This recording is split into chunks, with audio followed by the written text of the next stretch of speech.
پوری مسجد دیکھتے ہیں ہے نا، اللہ اللہ خیر صلی اللہ خلاص چلے. بعض لوگ جیسے ہی سلام پھیرتے ہیں ہاں کہتے ہیں دعا نہیں قبول ہوتی، اور اس کے لیے لڑتا ہے یہ بے غیرت مسلمان، جھگڑتا ہے یہ. مولوی صاحب آپ نے دعا نہیں مانگی، آپ نے دعا نہیں مانگی، ہماری نماز ہی خراب ہو گئی.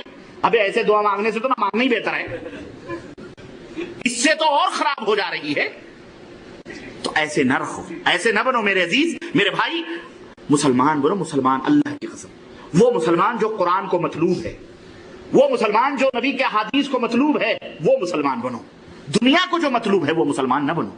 اللہ اور اس کے رسول کو جو مطلوب ہے اس طرح سے مسلمان بنو. اللہ تعالی ہمیں اس کی توفیق عطا فرمائے. تو ایک حضرت عبد الرحمن بن عوف، اللہ 300 بکریاں، کتنی؟ 300 بکریاں. پوری جائیداد تھی؟ نہیں، 300 بکریاں صرف ذاتی گھر کے دودھ کے لیے حضرت عبد الرحمن بن عوف کے پاس تھی، ذاتی تنہا. وہ بکریاں جو جنگلوں میں تھی، ذاتی جائیداد وہ الگ، صرف اپنے خرچ کے لیے. کتنی بکریاں؟ تمہیں تو ایک مرغی بھی نصیب نہیں، مرغی بھی نصیب نہیں ہے، تمہیں تو ایک مرغی بھی نصیب نہیں. جب وفات پایا انہوں نے تو جب ورثہ تقسیم ہوا، سونے کی اینٹیں ہتھوڑیوں سے اور کلہاڑیوں سے توڑ توڑ کے تقسیم کی گئی تھی. تم تو 100-200 گرام بھی باقاعدے منجن کے بسکٹ جو ہوتے ہیں کس میں چھپا کے لے جاتے ہو؟ ٹیسٹ کے کوروں میں چھپا کے لے جاتے ہو کہ کہیں India government Pakistan government tax نہ مار دے.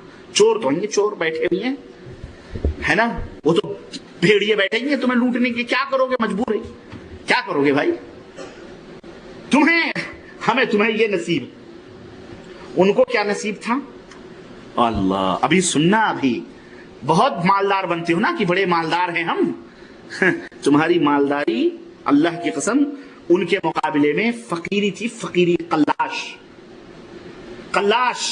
وہ غریب بھی تھے تو کم از کم ایک سواری تھی ان کے پاس، چاہے وہ گدھا ہی کیوں نہ. ہم گدھے کا نام سن کے ہنستے ہیں.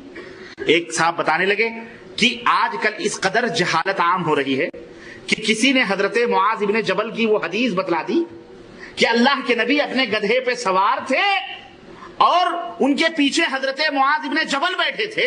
تو وہ مسلمان بھارتی اٹھ کے کھڑا ہو گیا اور کہا گستاخ رسول، ہمارے نبی کو گدھے پہ بٹھا رہا ہے، ہم ایسی حدیث ہی نہیں سنیں گے. سوچو، یہ حال ہے، یہ حال ہے ان کی جہالتوں کا. اور وہی 2 ٹانگ کا جانور پٹ پٹ کرتے جائے گا. لیکن وہ سواریاں جو اللہ عز و جل نے، ارے یہ گدھے پہ بیٹھتے تھے، آج انہیں اللہ نے کیا دیا ہے پتہ ہے؟ آج دیکھو انہیں کیا ملا تھا. انہیں تو سائیکل بھی نصیب نہیں ہے.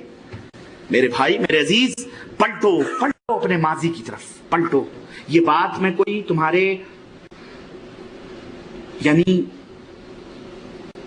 تمہیں مزہ لینے کے لیے نہیں کہہ رہا ہوں، یہ بات دل کی ہے، دل کی ہے. واللہ میں آج ہی اپنے برادرم واپس آرادہ قبا سے اور اپنے بھائی عزیزم برادرم عنایت اللہ سنابلی صاحب جو قبا کے داعی، ان سے میں کہہ رہا تھا کہ اللہ کے نبی صلی اللہ علیہ وسلم نے جو یہ فرمایا ہے کہ تیر اندازی سیکھو، گھوڑ سواری سیکھو، ہے کہ نہیں؟ اس کے اندر بڑی مصلحتیں اور بڑے فائدے. 1-2 فائدے میں نے ان سے کہا تم کم از کم ڈرائیونگ سیکھ لو. بھائی پچھلے زمانے میں گھوڑ سواریاں ہوتی تھی، آج کے زمانے میں کیا ہے؟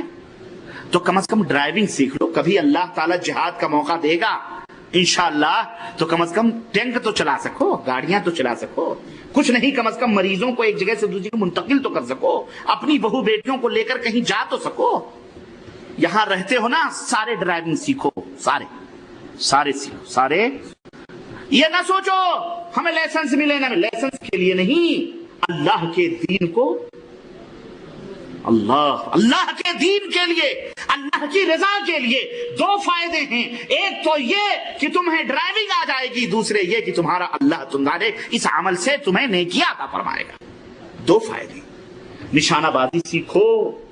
کلاشن کو نہیں مل رہے ہیں، نہ مل. گلیل ہے. ہمارا ایک ساتھی تھا بچپن میں، واللہ بتا رہا، وہ کہتا تھا 10 گولیاں لے لو. ہم تو اس کے پیچھے دم چھلے بنے رہتے تھے.